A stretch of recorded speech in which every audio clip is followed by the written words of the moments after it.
গাড়ী চালকে তেওঁলোকক ধূলি দি মদ খাই গাড়ী চলাইছিলে।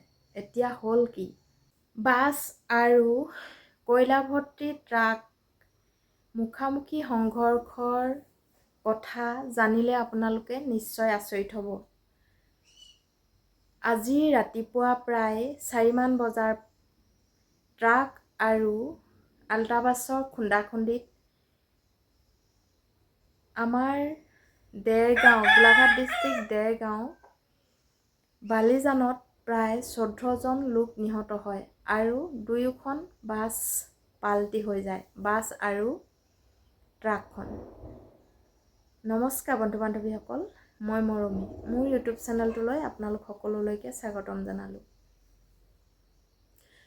সুৰাপাৰী চালকসকলক প্ৰশাসনে নাকি লগাব নোৱাৰে, নিশ্চয় তাৰেই প্ৰমাণ ওলাই পৰিলে। কাৰণ সুৰাপান কৰি গাড়ী চলোৱাটো বহু দিনৰ পৰা আচলতে বন্ধ কৰি আহিছে। তথাপিতো আজি পুনৰ সেই দৃশ্যটো দেখি আকৌ তেওঁলোকক আচলতে কি বুলি ক'বলৈ মন যায় নিজেই বুজি নাপাওঁ। ইমান কোৱাৰ পাছতো তেওঁলোকৰ আচলতে কিয় এনেকুৱা? ড্ৰাইভাৰ বুলিলে সুৰাপান কৰাটো আচলতে নিষিদ্ধ বাৰে বাৰে কৰি আছে। আপোনালোকে নিশ্চয় নিউজসমূহত পাই আছে। আজি 14জন লোক নিহত হ'ল। সেই 14জন লোক নিহত হোৱা আঁৰত ড্ৰিংকছ কৰি গাড়ী চলোৱা ড্ৰাইভাৰজন। কাৰণ ড্ৰিংকছ কৰি গাড়ী নচলোৱাহেঁতেন আজি 14জন লোকৰ প্ৰাণ হেৰুৱাব নালাগে। আৰু কম স্পীডত যদি গাড়ীখন চলালেহেঁতেন নিশ্চয় এনেকুৱা গতি নহয়। আপোনালোকে নিজেই চাওক, গাড়ীখন এবাৰ চাই তাৰ পাছত নিজেই অন্ততঃ গম পাব কি অৱস্থাত আছে। চাওকচোন, আধাটো ভাঙি শেষ হৈ গ'ল। আধাটো গাড়ীখনৰ সমানে ভাঙি শেষ হৈ গ'ল। আল্ট্ৰাবাছখনৰ আধাটো ভাঙি শেষ। আপোনালোকে নিজেই চাওক কি অৱস্থাত মানুহবোৰ উলিয়াইছে, চাওক এবাৰ। নিশ্চয় এই এনেকুৱা ক্ষেত্ৰতে আমাৰ মানুহবিলাক আচলতে জেদি হৈ যায়। কাৰণ চৰকাৰেতো কৈ আছে মদ খাই গাড়ী চলাবলৈ নিষেধ, কিন্তু এতিয়াতো কাৰো একো ক্ষতি কৰিব নোৱাৰিলে, চৰকাৰৰ একো ক্ষতি কৰিব নোৱাৰিলে। ড্ৰাইভাৰজন জীৱিত অৱস্থাত আছে নে নাই সেইটো মই এতিয়ালৈকে গম নাপাওঁ, কিন্তু ট্ৰাক চালকৰ ড্ৰাইভাৰজন মৃত্যু হৈছে। ইজন মৃত্যু হৈছে নে নাই হোৱা ইতিমধ্যে মই বাতৰিটো পোৱা নাই। ইমানখিনি মানুহক উঠাই লৈ অহা পাছত ড্ৰিংকছ কৰি গাড়ী চলাই মানুহখিনি জীৱন শেষ কৰিবলৈ এইজন ড্ৰাইভাৰে কিয় মদ খাই গাড়ী চলায়?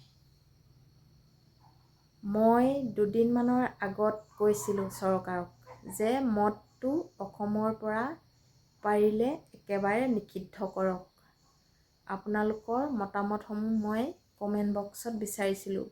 যদি মোৰ কথাকেইটা শুদ্ধ তেন্তে আপোনালোকে কমেণ্ট বক্সত নিশ্চয় কমেণ্ট কৰিব বুলি আশা ৰাখিলোঁ। মদ নোখোৱা হ'লে আজি নিশ্চয় তেনেকুৱা নহয়।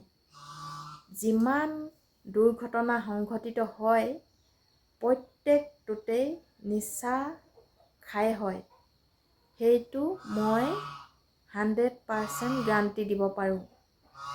কাৰণ এক্সিডেণ্ট হোৱাটো মোৰ সন্তানো হৈছিল। সেই মোৰ সন্তানেও ড্ৰিংকছ কৰি গাড়ী চলোৱা বাবে তেওঁ দুৰ্ঘটনাবশতঃ মৃত্যু হ'ল। সেয়েহে মই বুকু ডাঠি ক'ব পাৰোঁ যে ড্ৰিংকছ নকৰিলে কেতিয়াও গাড়ী এক্সিডেণ্ট নহয়। ড্ৰিংকছ কৰি গাড়ী চলোৱাৰ বাবে অতখিনি মানুহৰ প্ৰাণ কাঢ়ি নিলে। সেইটো কম দুৰ্ভাগ্য কথা। সেয়েহে মই পুনৰবাৰ কৈছোঁ যে পাৰিলে অসমত মদ নিষিদ্ধ কৰক। তেতিয়াহে এনে দুৰ্ঘটনাৰ পৰা আমাৰ অসম তথা ভাৰতখন বাচিব। আচলতে মই আৱেগিক হৈ যাওঁ আৰু মোৰ খং উঠি যায়, কাৰণ মদ বুলি ক'লে মোৰ নিজৰ সন্তান যেতিয়া হেৰাইছে মদ খাই, সেয়েহে গাড়ী এক্সিডেণ্ট কৰি মোৰ মানে মগজটো অকণমানো ঠাণ্ডা হৈ নাযায়। সেয়েহে মদ খোৱা মানুহক মই আচলতে ইমান চল দিবলৈ নিবিচাৰোঁ। সেয়েহে মই চৰকাৰৰ সৈতে একপক্ষ, কাৰণ চৰকাৰকো কৈ আছোঁ, বাৰে বাৰে কৈছোঁ যে পাৰিলে মদটো বন্ধ কৰক। মদে আমাৰ অসমখন ধ্বংস কৰিছে, কাৰণ বহু পৰিয়ালো ধ্বংস কৰিছে, বহু মাক দেউতাকো নিথৰুৱা কৰিছে, কাৰণ মদে আমাক কেতিয়াও শান্তি দিব নোৱাৰে। সেইটো 100% গেৰাণ্টি। যি নেকি 5 মিনিট 10 মিনিটৰ কাৰণে মদ খাই এনজয় কৰে, সেইটো মোৰ মতে কেতিয়াও এনজয় হ'ব নোৱাৰে। যদি মই কথাকেইটা ভুল কৈছোঁ তেন্তে আপোনালোকে আঙুলিয়াই দিব, আৰু যদি মোৰ কথাকেইটা আপোনালোকৰ ভাল লাগে তেন্তে লাইক, কমেণ্ট আৰু শ্বেয়াৰ কৰি দিব বুলি আশা ৰাখিলোঁ। আৰু মোৰ চেনেলটো যদি আপোনালোকে নতুনকৈ চাই আছে তেন্তে ছাবস্ক্ৰাইব কৰি কাষতে থকা বেল আইকনটো ক্লিক কৰি অল কৰি দিব বুলি আশা ৰাখিলোঁ। ধন্যবাদ।